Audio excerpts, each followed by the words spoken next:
Brought to you by StationHouseCoffee.com and InspiredDisorder.com/audible. What you manifest in your mind, you can bring to reality. The Opening Act, new movie written and directed by Steve Byrne, stand-up comic, a movie about stand-up comedy, it follows Jimmy O Yang plays the lead character, Will Chu, I believe that's his name. IMDb, for whatever reason, has him credited as Will O'Brien, but I almost specifically remember him being Chu being his last name. But anyway, maybe that was, I don't know. That being said, the opening act follows a new comedian. Somebody's just doing, open mics kind of very early in the process. Hasn't really actually been booked anywhere yet.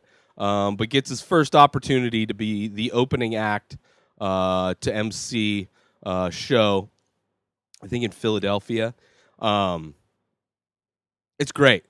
I really enjoyed this movie. It opens up with just an amazing montage that kind of sets the scene.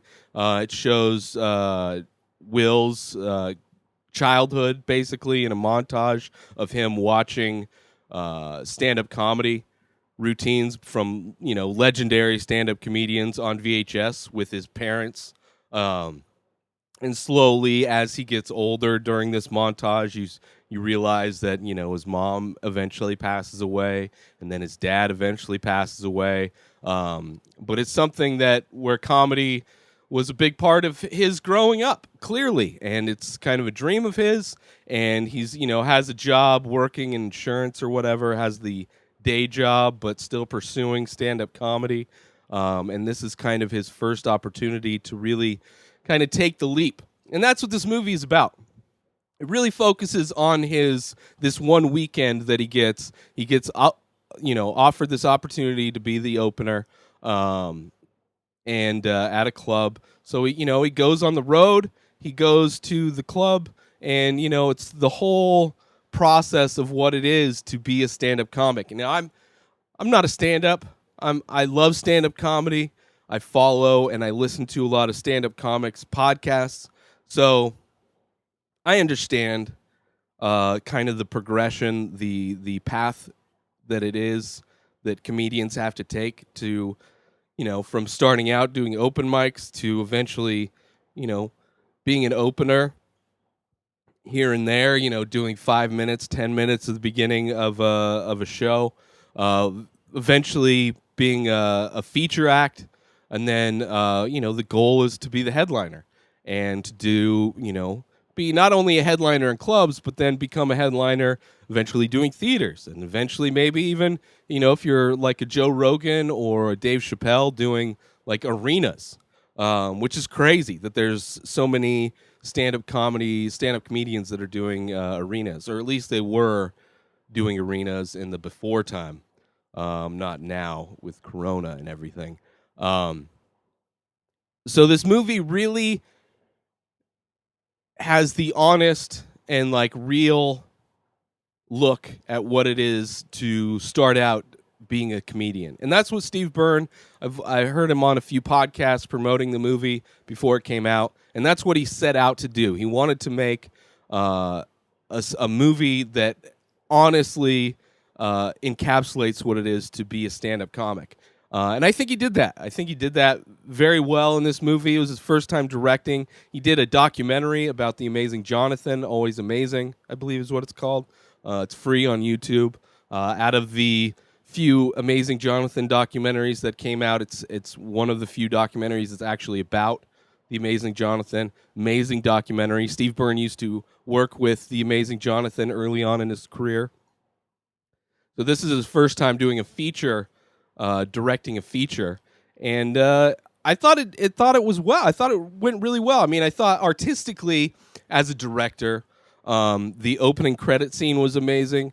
The rest of the movie felt very qualified, right? Very good quality. There's no real style to it or anything like that. It's very, your standard. He followed all the rules of directing a movie. But I enjoyed the writing. every actor is a stand-up comic in this movie, which I also liked. I loved seeing. Like I was so I've watched this movie probably 3 times already, and the first time I was so distracted because every new character that jumps on the screen is some big stand-up comedian. Like comedians everywhere in this movie, which I loved. I really did love it. I would have loved to have seen, because there are so many stand-up comics, I would have loved to have seen more of like just comics riffing on stuff. I mean, it felt very much like they stuck to the script, and which is fine.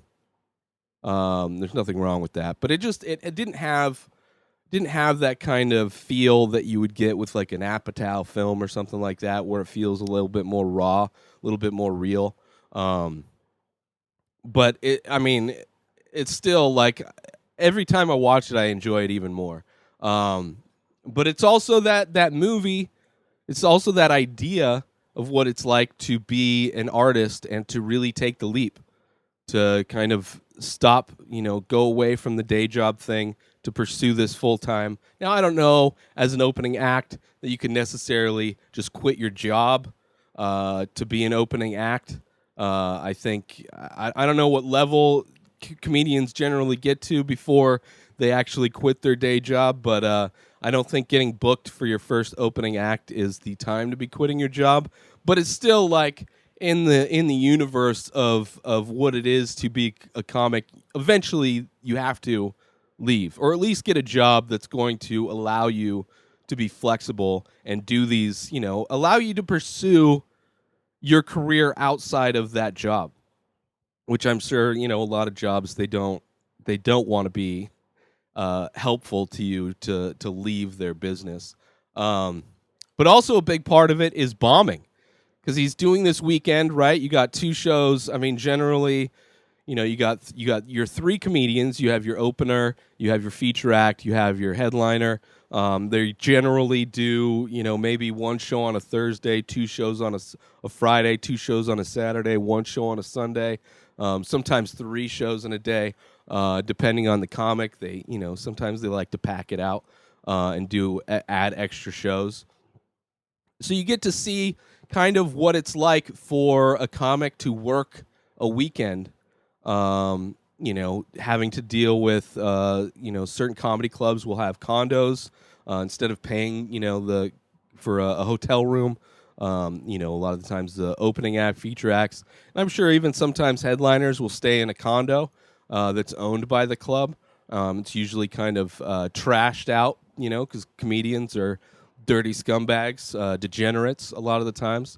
But I really loved it. I loved it, even though it's like it wasn't telling me anything that I didn't already know. Like I didn't learn anything necessarily from it, which I don't think I should have been. I don't think that was the intention.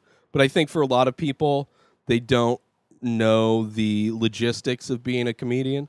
So I loved it. You get to see him kind of get his feet wet in his first set, and you kind of see how, what it's like when you bomb and having to come back from it.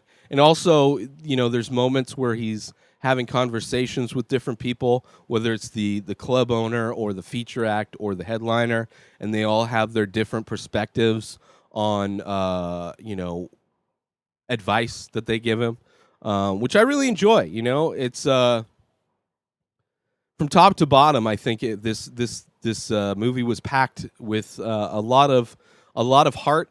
I would have liked, in addition to maybe a little bit more natural kind of dialogue or whatever, there's like crazy stories. Like there's one after the first night of shows, he goes out to party with the feature act, and he ends up, having to take this drunk girl home, and this whole thing happens. Like there's some crazy stories that happen. It would have been fun to see a little bit more of the crazy stories, but then it would have taken away, I guess, from the actual, the whole crux of the movie is to show what it's like for a comedian to be kind of in this world at the kind of beginning stages.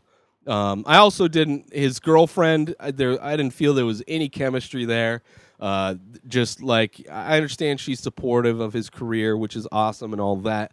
But I don't know if it's the actress. I don't know if it's the performance. But like it was like it was as far as like below average in this movie. That would be a below average part. The whole girlfriend aspect of it. Not to say that they should have removed it, but I don't know if getting a different actress would have made it better. I don't know if you know, a different die. I don't know. I don't know what it would have been to add a little bit more heart to it, but it felt pretty flat.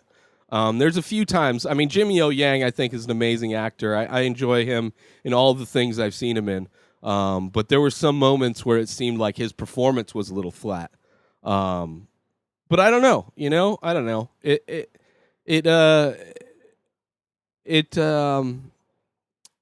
was amazing regardless, and I really do enjoy the movie more and more every time I watch it. I would love to see a sequel to this movie. You know, Jimmy O Yang, you know, is kind of a little bit more experienced. He's becoming a feature act finally, and they kind of show the podcasting game and how that's influenced the comedy landscape, as opposed to in this movie where it shows doing the morning radio, which everything I've heard from stand-up comics is doing morning radio is bullshit, because nobody who's waking up in the morning listening to the radio is going to go to a comedy club late at night. It's just like this old kind of business deals that clubs have with radio stations, and radio's dead. I mean, most comics are packing rooms from their podcast anyway. So I'd love to see a part 2 at some point. You know, maybe after Steve Byrne, you know, writes and directs another movie. But for a first film, I thought it was amazing. I really enjoyed it. I really enjoyed the casting in it. And that opening montage was amazing. Watching all the VHS and stuff, kind of setting up the character. But yeah, check it out. It's on VOD. Make sure you support our sponsor, StationHouseCoffee.com, and follow Station House Coffee on Instagram for small batch, single origin, premium coffee brewed in Thetford Center, Vermont, and shipped directly to you. Support small business and get yourself some amazing coffee. Order yours now over at StationHouseCoffee.com and follow Station House Coffee on Instagram. Get yourself 2 free books with your free trial subscription to Audible. Use my link, inspireddisorder.com/audible. That's AUDIBLE. It's 1 free book credit per month. A bunch of Audible originals, guided wellness programs, news, everything for you. But get yourself 2 free books just by signing up through my link, inspireddisorder.com/audible. New episodes of The Ray Taylor Show come out every single day. Subscribe on IGTV, YouTube, and everywhere else podcasts are found. Binge the full week ad-free over at patreon.com/inspireddisorder. Buy Ray Taylor Show merch over at inspireddisorder.com and follow the show on Instagram at Ray Taylor Show. Have a wonderful day, everybody. Peace out!